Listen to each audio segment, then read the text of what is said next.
Ndabaramukije amahoro mu izina ry'umwami wacu Yesu Kristo. Ndi Papa Teddy mu kiganiro umuhigwe ninde gica ku Mamba TV. Miganiro giheruka twaravye ikwijambo ry'Imana ritwereka umuhigwe wariwe. N'uyu munsi nawo tugiye kubandanya turabijambo ry'Imana ritubwira iki ku muntu ahiriwe ku muhigwe wariwe. Dusome mu gitabo c'imigani igice ni ca 11 umurongo wa 29. Dusome mu izina rya Yesu. Bavuga ngo utera urugo rwiwe imivurungano azoronka umuyaga kwiragi.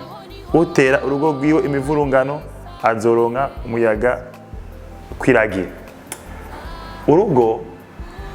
Urugo si kumbure ni saho bayeho nyine, ariko urugo bigiranywa n'ahantu ukorera. Basha kuba ari ku kazi canke ari muri famille aho baye canke ari aho korwa vy'Imana muri chorale aho usengera canke mu bagenzi ahantu hose muri commerce urimo aho hose ni urugo rwawe, ahantu uri ahantu habantu mukunda kuyaga mukunda guteramira. Ijambo ry'Imana ritubwiye ngo umuntu atera imivurungano ubwo rugo rwiwe azoronka umuyaga kwiragi. Wewe utera imivurungano aho baye, aho wirigwa, aho ukorera, wowe nuri umuhigwe. Kuko umuhigwe ni umuntu adatera imivurungano, adasambura aho abaye. Mwashaka kwibaza ati mbega ndiwe byama bishika canke sinzi igituma bishika? Hari ukwikunda ukiraba wowe nyene. Ndaguha akarorero. Umunsi umwe urashobora kugenda ukakoresha amafaranga y'urugo menshi canke ukagura ikintu kizimvye utabari umugenzi wawe uwo mubanye, kuko wibaza yuko ategereza kubinezererwa, ariko ukamubabaza.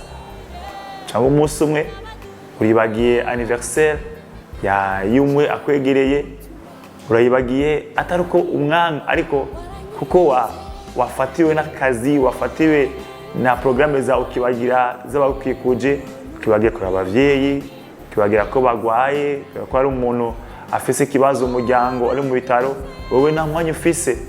Wowe rero umuntu atera umutima mubi wamukikuje, atera ukwidodomba wamukikuje, atera ukumva ko bahungabanye muri bo, uyu azoronka umuyaga kwiragi.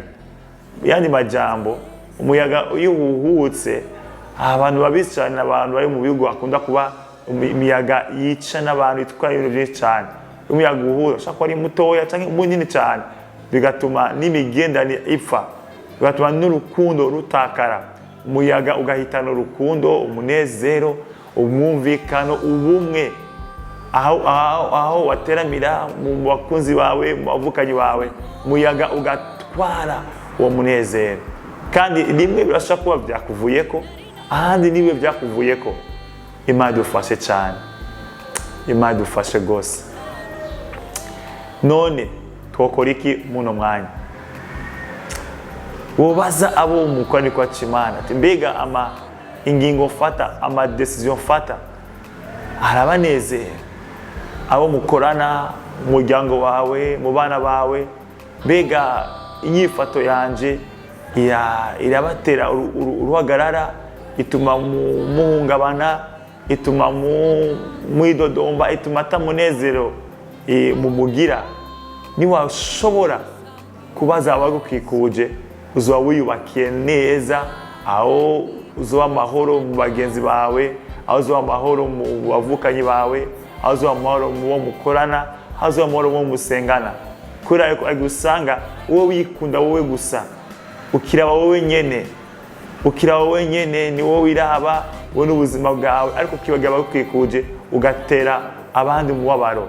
Imana dufashe cyane aho tubaye, aho twirigwa, tuhashitse baruhuke, tuhashitse banezerwe, kuko iyo tuhashitse ni Imana ibihashitse, kuko twebwe Imana igenda muri twebwe.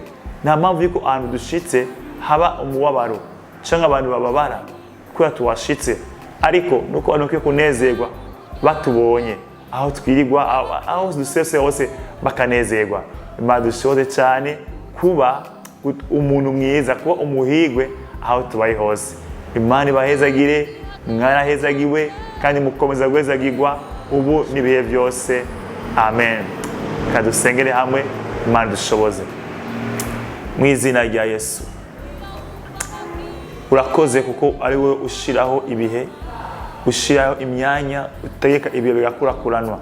Turagushimiye kuri iki kiganiro Mana washoboje ko kishobora kubaho kugira ngo abantu bamenye abahirwe baribo. Hari abashobora ko twabikora mu kutamenya, tukikunda, twifata ibisanzwe, ariko bice muri ijambo Mana, imitima yacu, imitima y'abera, imitima y'abakumenye isubize mu intege kugira ngo aho babaye Mana by'ukuri haba amahoro, kuko bateke umwami w'amahoro. Ni mu izina ryawe rya Yesu Kristo. Amen.